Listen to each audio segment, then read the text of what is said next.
Hey, you guys remember Dr. Steve, the glorious Dr. Steve? He's been on the show. He's awesome.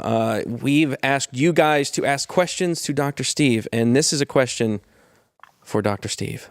I am concerned about my nostril. One nostril looks like an O, and the other one is just a slit. Did I get this from picking my nose? Here is Dr. Steve explaining.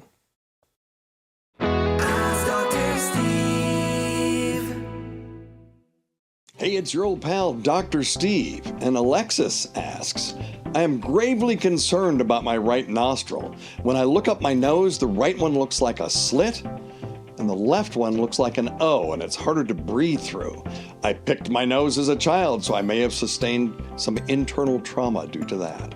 Well, Alexis, the good news is that picking your nose as a kid usually results in nothing more than being affectionately called things like boogerhead, snot nose, or Sarah Jessica Parker.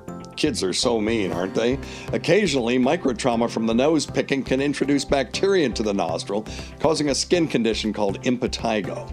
But unless you jammed a stick through your nose, it's unlikely that the cause of your current problem is nose picking. This could be one of several things. The first is choanal atresia, which sounds like something you'd get after vigorous ass play, but in fact, it simply means you have a closed door situation in your nose.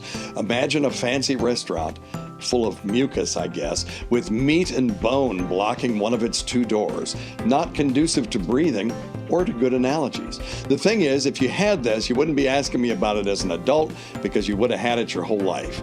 People are born with this. It's possible you never noticed it until now, but that would mean that you're probably the least perceptive person who ever lived. Now, the other thing is simply a severely deviated septum. A normal septum is a wall of cartilage that separates the right nostril from the left.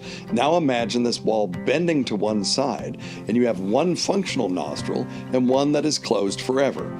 Usually these are caused by trauma to the nose, causing the cartilage to buckle. Honestly, I could go on, but what you need is not some stupid TV doctor, but a real otolaryngologist, an ENT, to look in your nose and sniff out what the hell is going on in there. Most of these things are fixable. You don't have to live this way. Dave?